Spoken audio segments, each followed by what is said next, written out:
باقی دوسری بات آپ نے پوچھی ہے کہ محمد حنیف کے اندر سجدہ تعظیمی کے علاوہ اور کون سے شرک آ گئے ہیں. تو دیکھیے، جس طرح ایک جھوٹ کو چھپانے کے لیے 100 جھوٹ بھی بولے تب بھی وہ جھوٹ کور نہیں ہوتا ہے، کبھی بھی وہ جھوٹ جھوٹ ہی رہتا ہے، بلکہ اور بندہ جھوٹ بولتا جاتا ہے اس کو چھپانے کے لیے.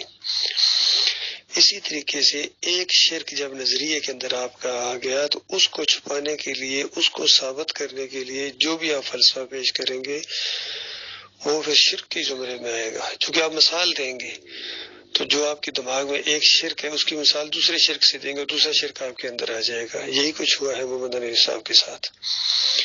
انہوں نے یہ ثابت کرنے کے لیے کہ اللہ جو چاہے کرے، دیکھیں پہلے معجزات کا حوالہ دیا کہ اللہ نے دیکھو موسیٰ علیہ السلام کے دور میں مردے کو زندہ کر دیا، عیسیٰ علیہ السلام جس طرح مردے زندہ کر دیتے تھے، ابراہیم علیہ السلام کو آگ نے نہیں جلایا. تو یہ خاص واقعات ہیں، یہ معجزات ہیں. اسی طریقے سے یعنی روٹین سے ہٹ کر یہ معاملہ یوسف علیہ السلام کو سجدہ کرا دیا. تو ان کو بتایا کہ بھئی یہ معجزہ تو نہیں ہے، وہ تو معجزات ہے، اللہ کی قدرت ہے. تو یہ معجزات کیسے ہیں؟ یہ معجزہ تو نہیں ہے، یہ تو تم نے ایک نبی کو دوسرے نبی سے سجدہ کروا دیا. تو نبی تو نبیوں کو سجدے نہیں کرتے ہیں، یہ تمہارے اپنے خیال کی اختراع ہے.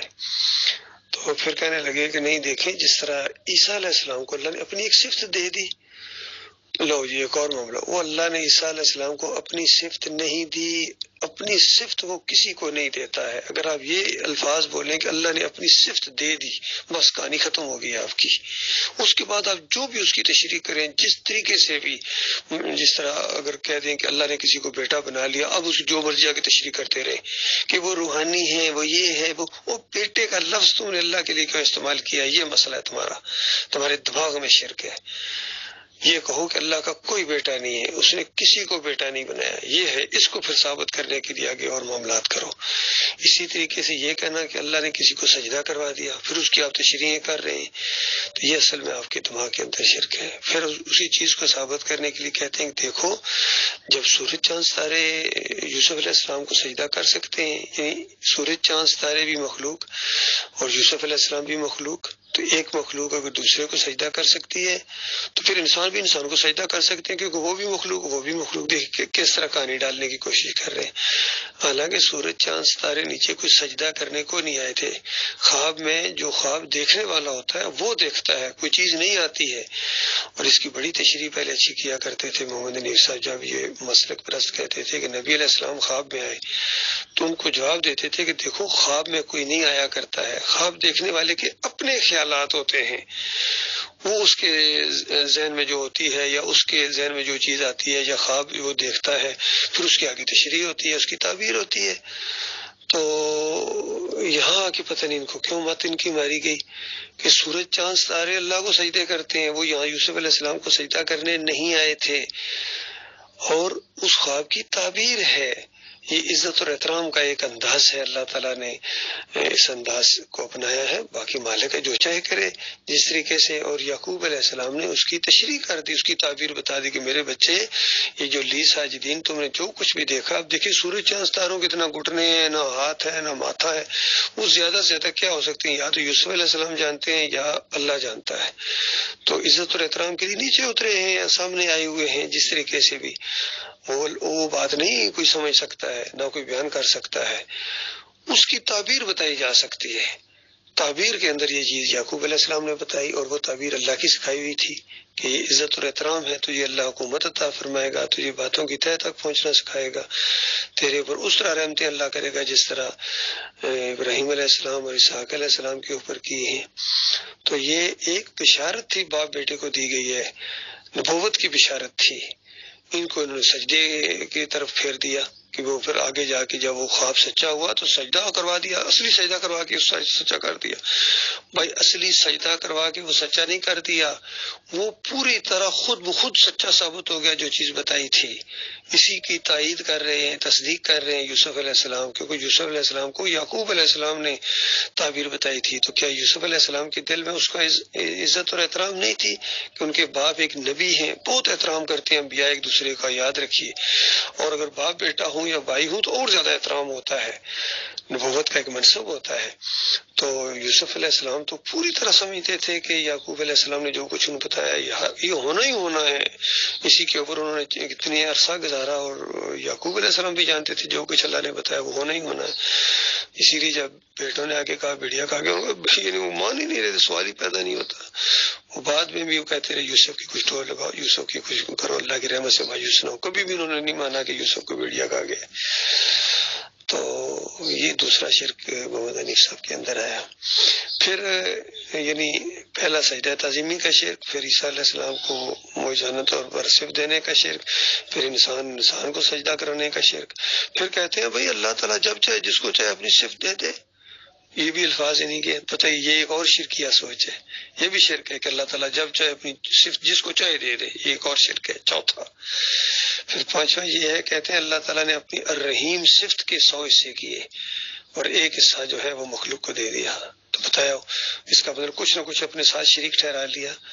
تو یہ بھی ان کی مت ماری گئی ہے. بات ان کی بنائے نہیں بن رہی ہے، اس شرک کو نہیں ثابت کر سکتے جو ان دفعہ ان کے منہ سے نکل گیا ہے.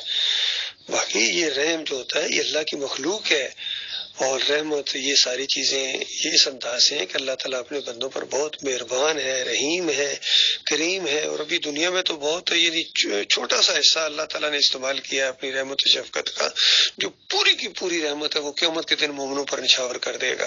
تو یہ رحمت کی بات ہو رہی ہے، انہوں نے اس کو ادھر لگا دیا اپنے شرک کو ثابت کرنے کے لیے. تو اصل میں جب انسان پٹری سے اترتا ہے نا پھر وہ اترتا ہی چلا جاتا ہے.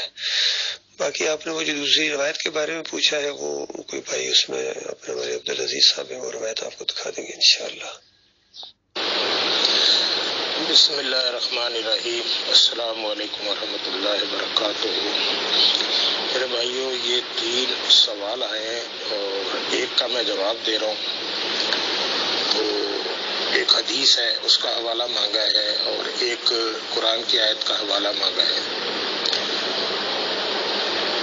دیکھیے محمد حنیف کے اندر 5 شرک آئے ہیں.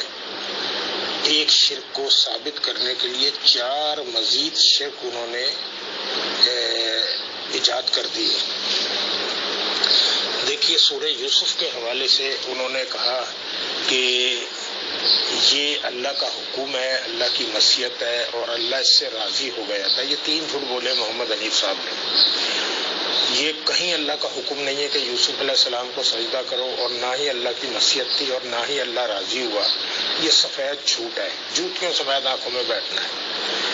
پھر محمد حنیف نے فتویٰ لگایا کہ جو اس سجدے کو نہیں مانتا وہ قرآن کی 10 آیتوں کا انکاری ہے، توحید سے نابلد ہے، ایمان سے خالی ہے. یعنی کہ اپنے کفر و شرک کے اندر یہ اتنے ڈٹ گئے کہ کفر و شرک کی انتہا پر پہنچ گئے. اب اس شرک کو ثابت کرنے کے لیے محمد حنیف نے جائز قرار دینے کے لیے ہماری طرف سے ایک 21 صفحوں کا ان کو ایک لکھ کر دیا گیا، جس کو اب ہم نے کتابی شکل دے دی، تعظیمی سجدے کا شرک. تو وہ ان کے حوالے کیا گیا. انہوں نے اس کو پڑھنے کے بعد محمد حنیف صاحب نے جھوٹ بولا کہ جی یہ سعید کے ساتھ جو گفتگو ہوئی ریکارڈنگ وہ موجود ہے. تو محمد حنیف نے کہا کہ یہ چند ایک جھوٹی دلیلیں لے کر آئے تھے ہمارے پاس. تو ہمارے ساتھیوں نے کہا کہ جی کچھ ایسی تحریر لکھ دو تاکہ ہم جو ہے نا ان کو بار بار آپ کے پاس نہ آئے. تو محمد حنیف نے پھر ایک کتابچہ لکھا من النور الی الظلمات. اس کے اندر محمد حنیف نے ایک شرک کیا اپنے اس عقیدے کو جواز بخشنے کے لیے کہ یہ تعظیمی سجدہ ہے، اللہ کا حکم ہے، اللہ کی مشیت ہے، اللہ راضی ہو گیا تھا. وہ شرک محمد حنیف نے ایجاد کیا کہ اللہ تعالیٰ نے اپنی ایک صفت عیسیٰ علیہ السلام کو دے دی معجزانہ طور پر. تو میرے بھائیو اللہ تعالیٰ اپنی صفت کسی بھی حالت میں کسی کو نہیں دیتا. اگر اللہ تعالیٰ اپنی صفت کسی کو دے دے تو پھر یہ دعوت پیغمبروں کی بے شک یہ سب بے ایمانی ہو جاتی ہیں، ان کی کوئی حیثیت نہیں رہتی. تو اللہ تعالیٰ نے اس کو بالکل کیٹیگوری طور پر انکار کیا کہ اللہ کا کوئی شریک نہیں ہے، نہ اس کی ذات میں نہ اس کی صفات میں. اگر اللہ اپنی صفت کسی کو دے دیتا ہے تو پھر تو اللہ نے اپنا شریک خود بنا لیا ہے. تو یہ بات تو پھر اس کی کوئی حیثیت نہیں رہتی، پھر سورہ اخلاص کا مقصد ہی فوت ہو جاتا ہے، نعوذ باللہ۔ تو محمد حنیف کی جماعت سے ہی ایک صاحب تعلق رکھتے تھے، انہوں نے جب تعلق رکھتے تھے، اب نہیں ہے، تو انہوں نے جو ہے نا محمد حنیف کے ساتھ ہمدردی کرتے ہوئے ایک فون کرا اور انہوں نے ریکارڈنگ کری اور بڑے نرم لہجے میں گفتگو کری کہ شاید وہ محمد حنیف کو سمجھا پائیں، لیکن محمد حنیف سمجھنے والا نہیں تھا اس شرک کے اوپر، اور محمد حنیف اس پہ ڈٹ گئے، اور پھر یہاں ایک اور شرک کر ڈالا محمد حنیف نے، کہا کہ اللہ اپنی صفت جب چاہے جس کو دے دے۔ یہ تیسرا شرک کیا محمد حنیف نے، اللہ اپنی صفات کسی کو نہیں دیتا۔ پھر اس کے بعد چوتھا شرک محمد حنیف نے کیا، سہیل سمو کو نے فون کیا، اس نے ریکارڈنگ کی، تو اس نے اس کو جواب دیتے ہوئے کہا کہ جب سورج اور چاند ستارے یوسف علیہ السلام کو سجدہ کر سکتے ہیں تو پھر انسان بھی انسانوں کو سجدہ کر سکتے ہیں۔ یہ چوتھا شرک کیا محمد حنیف نے۔ اور پانچواں شرک محمد حنیف نے کیا جب سعید احمد محمد حنیف کے قدموں میں جا کر بیٹھ گیا اور سرے خم تسلیم کر دیا محمد حنیف کے پہلو کے اندر، تو محمد حنیف نے وہاں پر یہ کہا کہ اللہ کی ایک ذاتی صفت ہے الرحیم، رحمان الرحیم، ہم پڑھتے بھی ہیں، یہ اللہ کی صفت ہے۔ محمد حنیف نے کہا کہ اللہ، پہلے اس کے اندر محمد حنیف نے خود اقرار کیا کہ اللہ کی صفات لامحدود ہوتی ہیں، تو پھر کہتا ہے کہ اللہ نے اپنی اس صفت الرحیم کے 100 حصے کیے اور ایک حصہ جو ہے وہ مخلوق کو دے دیا اور 99 اپنے پاس رکھے۔ یہ پانچواں شرک محمد حنیف نے کیا۔ یہ 5 شرک محمد حنیف کے اندر ثابت ہے، اس کی اپنی زبان سے اقرار کیے ہوئے پانچوں شرک موجود ہے، جس کو اس نے اپنی زبان سے اقرار کیا ہے، اور ان پانچوں شرک کے اندر یہ ملوث ہے۔ ایک شرک کو جواز بخشنے کے لیے اس نے 4 شرک اور کیے۔ اور پھر دیکھیے، جب میں نے سعید احمد لانڈی والے سے یہ سوال اٹھایا کہ سعید صاحب یہ بتائیے کہ یہ تو تعظیمی سجدہ تم ماں بیٹیوں کا کپڑ چوتھ ہوا ہے، ملی بھگت کے ساتھ ہوا ہے، یہ 4 جو شرک ہیں ان کے بارے میں بتائیے۔ 2 کے تو آپ انکاری تھے، 3 کے تو آپ تو محمد حنیف کے ساتھ آپ مجرم ہو۔ تو کہتے کہ جی وہ آپ لی ساجدین کے انکاری ہو، آپ لی ساجدین کو مان لو، تو ہم جو ہے نا وہ اس کا بھی جواب دے دوں گا۔ تو ظاہر ہے آپ نے دیکھا ہوگا معاشرے کے اندر کہ جواری جواری کے ساتھ بیٹھتا ہے، زانی زانی کے ساتھ بیٹھتا ہے، چور چور کے ساتھ بیٹھتا ہے، ڈکیت ڈکیت کے ساتھ بیٹھتا ہے، تو جس نیچر کا آدمی ہوتا ہے وہ اسی کو پسند کرتا ہے۔ تو محمد حنیف بھی جھوٹا ہے اور سعید بھی جھوٹا ہے، تو اس لیے دونوں ایک جگہ جمع ہو گئے۔ سعید نے کتنا بڑا جھوٹ بولا، لی ساجدین ہمارے علاوہ یہ مانتے ہی نہیں ہیں، لی ساجدین کو ہم ہی تو مانتے ہیں، ہم مانتے ہیں، یہ لی ساجدین کے انکاری ہیں، یہ من مانی تشریح اور اس کو موڑنے کی کوشش کرتے ہیں، غلط اینگل سے قرآن کو تحریف کرنے کی کوشش کرتے ہیں۔ لی ساجدین جس طرح یعقوب علیہ السلام نے مانی ہے اسی طرح، کیونکہ وہ 6 نمبر آیت میں لی ساجدین کو انہوں نے مانا ہے، اقرار کیا، اسی طرح ہم بھی مانتے ہیں الحمدللہ۔ تو یہ ان کے 4-5 شرک ہیں، اور یہ اب گمراہی کی اس دلدل میں چلے گئے ہیں، نہ ان پر صوم فرض ہے، نہ ان کے اوپر زکوٰۃ فرض ہے، نہ حج فرض ہے، اور نہ ان کے اوپر عمرہ فرض ہے، ان کے اوپر جہنم کی آگ فرض ہو گئی ہے، اللہ کہ یہ توبہ کر لیں۔